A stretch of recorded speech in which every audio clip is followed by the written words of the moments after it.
Hey folks, Miche here with the Spoonbenders Cafe. And I guess I've set myself up with a little challenge here. A couple of days ago, I was sharing a video about spoon bending, and a new friend of mine asked if there was something else that he could bend to get some belief busting because he's a pretty big guy and he was pretty sure that there was no spoon that was going to get the best of him. So I've been trying to think about this for a while, actually. What else besides silverware, would be a good thing to use? And I know actually there are people who have bent bolts and rebar and keys, and frankly, I'm not quite up to that task yet. I guess I want to move in a little more progression, step by step. Even though that in itself is a limiting belief. Of course, I've bent spoons, so why not be able to just get into that same space and bend rebar? Well, we'll see. Not there yet. What I did find today, though, was knitting needles. I was out in a thrift store with a friend of mine and looking for the goddess of serendipity to put something in front of me, and this is what I got. So I'm not sure. I think that these knitting needles are made from aluminum. I don't even know if they're hollow or not. It's pretty lightweight, but I think even if it was solid, it would be pretty light. I did test it a little bit in the store before I bought it to see that actually I can bend it some, right? I can do that, but I thought, what if I can get into the zone and really kind of loop it around? And I have not tried it yet, but I figured I'd better be live on a video here so that if I do and I make knitting needle bending history, we can all say that we saw it here first. All right. So just getting into that same relaxed, neutral place that I do and I teach about for spoon bending. And I'm imagining what it might look like, what it might feel like to actually bend this in a loop. And remembering that it's all energy. I'm energy, it's energy. And that we as human beings running on energy and affecting energy can create much more change and affect a lot more in our world, in our environment, than we normally believe we can. So I'm just taking all of that in, keeping that in mind, and sort of looking around in my mind if there's any little squirrely little negative thoughts or beliefs saying, oh, you can't do this, and just, I hear you, I hear that part, and you can just sit over on the sideline for now. Not necessary to give your input, right? I'm sticking now with the majority of myself, my soul, my spirit, which understands what an unlimited divine being I am, you are, and understands that we're capable of so very much. All right, well, with that, I'm going to give it a try. Oh, well, I don't know what that means. I can tell actually now that it is hollow because of how it kind of squished it over there. So I'm not sure if this is, the great look what I've done thing that I wanted it to be. We'll try it again over here. Yeah, I think maybe I just didn't, if I would have bent it this hard in the store, I would have known and probably not bought, like 5 more. But, all right, well, sometimes you just have to experiment, and you have to just jump in and try things and test it out and see how it goes. Actually, I kind of like how it looks. I mean, it's not proving the point that I wanted it to prove, but it might be a really wonderful basis to make a spent spoon wing chime or mobile from.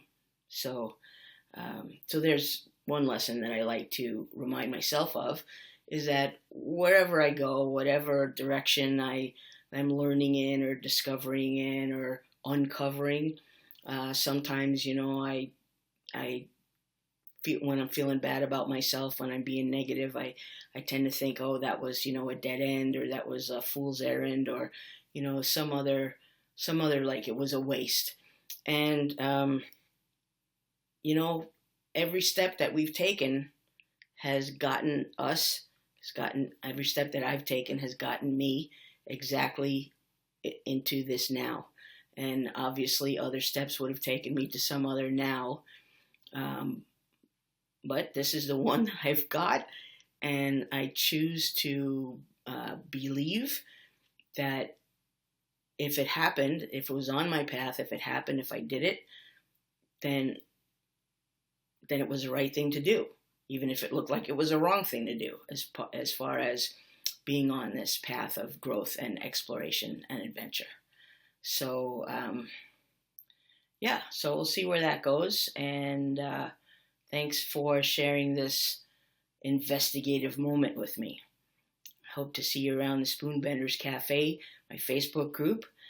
And also, if you check out my website, spoonbenderscafe.com, I would appreciate that. And sign up to my email list if you want to stay notified of what comes next. And honestly, I really don't know what comes next, but it's going to be interesting, I think. Thanks. Okay, Miche again. Here's an update on the knitting needle bending attempt. I just did the one that you will maybe have seen, and where the green knitting needle, and I tried to bend it, and in fact it did bend, but it collapsed because it's hollow. So, okay. So that was I don't know, a number. I can't tell which is which. Maybe it's a number. One's a 6, one's a 9. I'm not sure which one is which, but this is the heavier one than the green one. And I thought, so now that I'm the proud owner of 6 knitting needles, that I would give this one a try.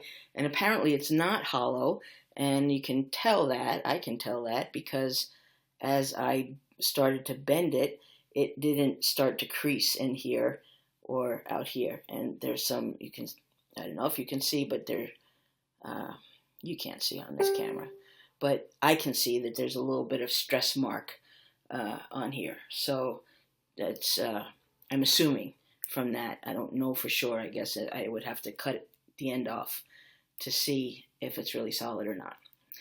So I did manage to bend this just regular, and I wanted to go further. What I realized, though, is that this is pretty hard to hold on to. And I guess one thing that's really good about spoons and forks and knives is that they tend to have more of a rectangular cross-section, so you can have a grip on them a little bit better. Since I'm not yet at the point of asking the metal to just reshape itself without my physical input. So I kind of need a grip. Get a grip. All right, but still I'm going to try. I'm going to go this way, and I'm going to see if I can get somewhere else with this.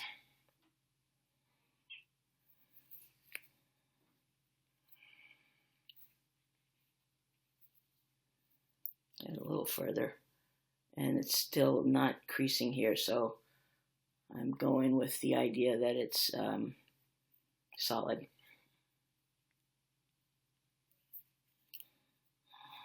Pretty slippery though, which I guess is done on purpose, right? For the knitting purposes.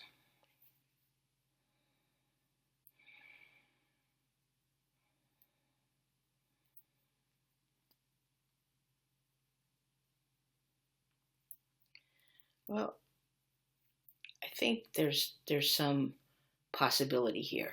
I think there's something to work with. But I might have to wear, I don't know, rubber gloves or something so that my hands don't slip all over it when I am trying to use force. So, yet another exploration. I do still think that this would make some pretty cool hanger thingamabob to, I don't know, to do something with. Who knows what? I don't know what comes next. But stay tuned. We'll find out together.